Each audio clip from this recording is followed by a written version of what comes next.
We are going to make Keto Chow noodles today. This recipe allows you to use any savory Keto Chow flavor, except savory or creamy chicken. I am still working on making that one come together. So let's get to it. So you're gonna wanna get a bowl with 7 cups of warm water set aside and 2 tablespoons of calcium chloride in this bowl. You want it to be dissolved and ready to go when the mixture's done. I'm also using 2 squeeze bottles with a 3-tip piping accessory, and this is found on Amazon. I will link this in the description below. Also with the calcium chloride, if you are familiar with Pickle Fresh, you can also use this. This is also just calcium chloride.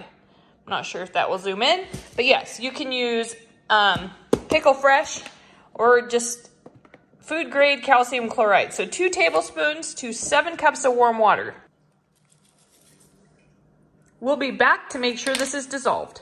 Next, we're gonna start off with 2 cups or 3 cups of hot water. And I'm gonna go ahead and get my Vitamix going at this point.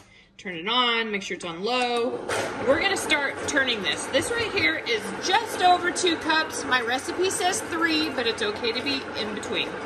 Then we're going to add 1 scoop of Keto Chow beef soup. You can use any Keto Chow beef, any Keto Chow savory flavor.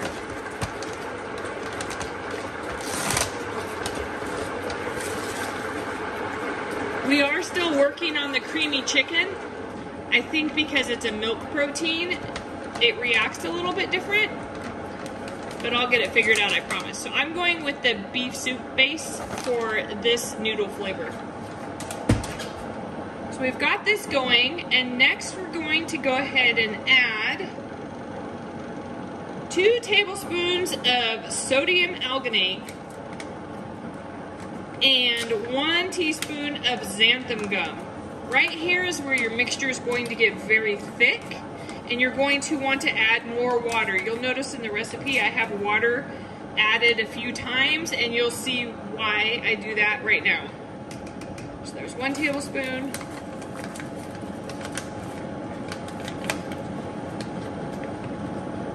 Right here is the brand that I bought. Here is the 2nd tablespoon. We're gonna go in for a teaspoon of xantham gum. As you can see, this mixture is starting to become very thick. I'm gonna turn up the dial just a little bit, and we're gonna add just a little bit more water.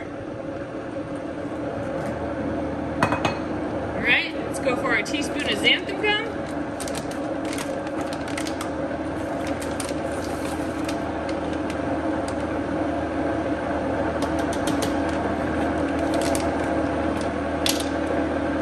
These are the 2 brands that I have purchased from Amazon.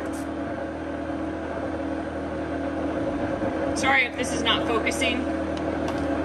All right, as you can see, my blender sounds like it is now struggling, and now we slowly add more water. And I'm gonna turn the speed up.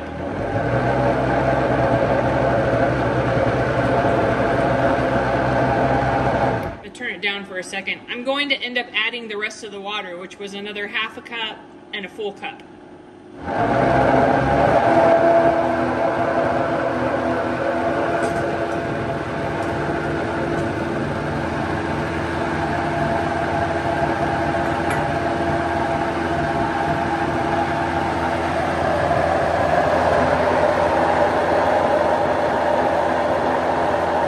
You're going to want super creamy consistency. And at this point, we're gonna wanna get it poured right into these bottles. I'm gonna come over here, I'm gonna take these lids off. This is gonna make more than 2 bottles, but for video purposes, we're only doing 2. So you directly wanna pour it into your bottle while it's still hot. Grab our other bottle. You guys, this makes many servings of noodles, many, many servings. Hey, look at that. What do you know? We just topped off 2. There's a little bit more in here, probably about 1/2 bottle's worth. All right, we're going to squeeze on twist on our caps.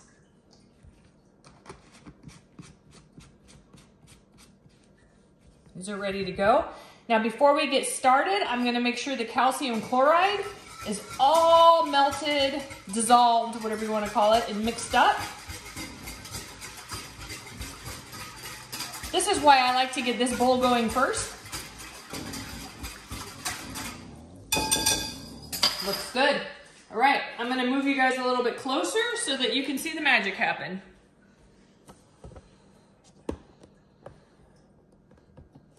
All right, here we go. What you're gonna wanna do is you're gonna wanna get your water going in a circle. You're gonna wanna grab your squeeze bottle and start piping in your noodles. You'll learn trial by error that, you know, different consistency, squeezing or pressure gives you better or longer noodles. What's happening now is the calcium chloride and the sodium alginate are reacting together and they are forming the noodles. And this is it, you guys. This is all you do. And I'm not kidding you, the noodle texture and the noodle flavor is just like regular noodles. So what's gonna happen last is once I'm done squeezing the mixture into this bowl, I'm going to let these noodles rest and continue forming in this bath for several hours. If you do this at night, you can leave it overnight in your fridge. Sometimes I transfer this to a different container that is better for the fridge, like if it's better in the fridge than a giant bowl. And that works out just fine. But what you wanna do is get your noodles nice and formed and firm. And then you're going to put them in a strainer and you've rinsed them off and they're ready to go. What I like to do is to, whatever I'm adding them to, I cook and heat that up first. And then I rinse the noodles in warm water and they're perfect. I don't think you should microwave these noodles like for, you know, 2 minutes or something. They might melt at a heat like that. But if you just make them exactly like I'm doing, heat up your ingredients, and then add these to warm water or warm ingredients, you are going to have you some perfect noodles. These need to set up a little bit longer before I can show you how stretchy they are. But here you guys go. Simple ingredients: calcium chloride, sodium alginate, keto chow. Now, I do want to say that I discovered these noodles from following my friend Anne. She owns Keto Asian Flavors, and she makes these noodles without keto chow.